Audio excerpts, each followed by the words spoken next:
إن الحمد لله نحمده ونستعينه ونستغفره ونعوذ بالله من شرور أنفسنا وسيئات أعمالنا. من يهده الله فلا مضل له ومن يضلل فلا هادي له، وأشهد أن لا إله إلا الله وحده لا شريك له، وأشهد أن محمدا عبده ورسوله صلى الله عليه وعلى آله وصحبه وسلم. لعل هذه هي الحلقة 12 والأخيرة من هذا الكتاب المبارك أو هذه القصة المباركة. كنت قبوريا للأستاذ عبد المنعم الجداوي. يقول الكاتب: وفي الصباح استيقظت على جرس التليفون يصيح صيحات طويلة، ومعناها أن مكالمة قادمة من خارج القاهرة. ورفعت السماعة لأجد أن المكالمة من الصعيد، والمتكلم هو زوج خالتي ووالد زوجة إبراهيم الحران. يعلنني أنهم سوف يصلون غدا، وقد اتصل ليتأكد أنني في القاهرة خوفا من أن أكون على سفر، فهو يريدني لأمر هام.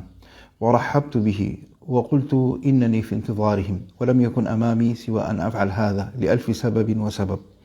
أولها أن الرجل الذي اتصل بي أكن له كل الاحترام والحب، وأنني لمست فيه صورة أو يعني رقة الرجاء، وأنني لمست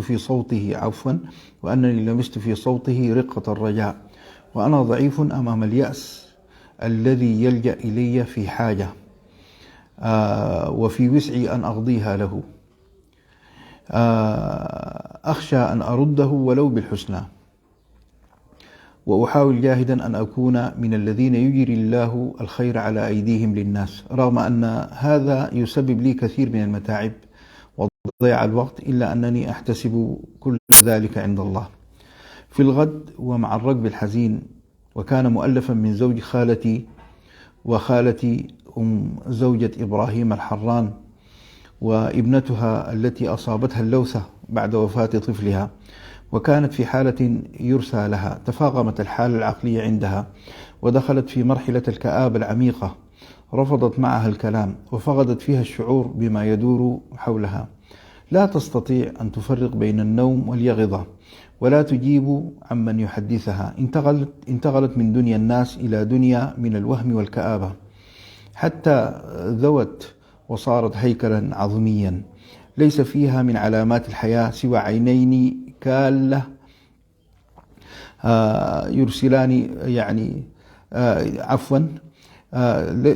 ليس فيها من علامات الحياة سوى عينين كآلة زجاج يرسلان نظرات بلا معنى. وقال لي الأب وهو حزين إنه يريد مني أن أتصل بابني، وهو طبيب أمراض عصبية ونفسية، ويعمل في دار الاستشفاء للأمراض النفسية والعصبية بالعباسية، لكي يجد لها مكانا في الدرجة الأولى. كانت الأم تبكي وهي نادمة، تعترف بآثامها، وكيف أنها بإصرارها على علاج ابنتها عند المشايخ وبالجري والطواف حول الأضرحة وضياع الوقت جعلت المرض يستفحل ويهدم كل قدرة لابنتها على مقاومته. واعترفت بأنها أخطأت في حق زوج ابنتها إبراهيم الحران، واستفزته بإصرارها على الخطأ، ولكن عذرها أنها كانت ضحية لجهلها. ولعشرات السيدات اللاتي كن يؤكدن لها أن تجاربهن مع المشايخ والأضرحة والدجالين تجارب نافعة، والمثل يقول: أسأل مجربا ولا تسأل طبيبا. واستطعنا بفضل الله أن نجد لها مكانا، وأن نلحقها في نفس اليوم بالدرجة الأولى. وقال لي ابني إنها حالة مطمئنة، أو إن حالتها مطمئنة ولا تدعو إلى اليأس. كل ما في الأمر أن الإهمال جعلها تتفاقم. وبعد مضي أسبوع واحد من العلاج تحسنت السيدة، وقد عولجت بالصدمات الكهربائية إلى جانب وسائل علاجية أخرى يعرفها المتخصصون. وخلال ذلك اتصل بي إبراهيم الحران، فقلت له إنني أريده في أمر هام ولا بد أن يزورني في البيت. وحينما جاء شرحت له الأمر، وقلت له أن الأطباء يرون في استرداده لزوجته جزءا من العلاج أيضا، ولكن لفت نظري فيه أنه بعد قراءته الكتب التي حصلت له عليها من الدكتور جميل غازي في التوحيد أنه أصبح إنسانا جديدا. فالعبارات التي كانت تجري على لسانه من الإقسام تارة بالمصحف وتارة بالأنبياء وتارة ببعض المشايخ قد اختفت نهائيا، وعاد يمارس حياته بأسلوب الرجل الذي لا يعبد غير الله ولا يخشى إلا الله ولا يرجو سوى الله. وحتى بعد أن حدثته في أن يعيد زوجته أصر علي أن يجعل هذه العودة مشروطة بأن تقلع زوجته عن معتقداتها القديمة، وكذلك والد زوجته. أما زوجته فقال إنه كفيل بها، وعقدت بينهم جميعا مجلسا لم ينقصه إلا الزوجة لأنها كانت في المستشفى، وقبلوا شروطه بعد هذا الدرس القاسي.